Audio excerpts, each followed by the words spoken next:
Bilirdiniz ki, Taylar və Koreyalar kofe ilə maska eləyirlər əsasında. Yaxından sizə qarşımı göstərirəm. Deməli, burada var bir ədəd botoks maskamız. Bura qatmışıq yarım çay qaşığı meşə balı.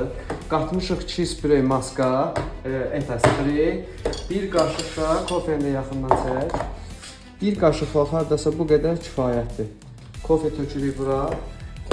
Bunu yaxşı-yaxşı maska ilə həll edirik. Qarışım hazırdır, bu qaydada görünür. Saçlara tətbiq edib nəticəni də göstərəcəm sizə.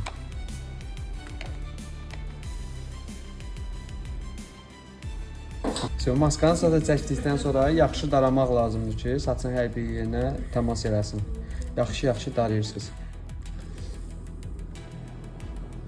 Prosedur bitdi. Yalnız nəzərə alın ki, kofe maskamızdan öncə saçda keratin olub. Sadəcə maskamıza bal və kofe qataraq maskanın tərkibini daha da zəngin etdik. Beləcə saçın parlaqlığı, yumşaqlığı daha da çoxaldı.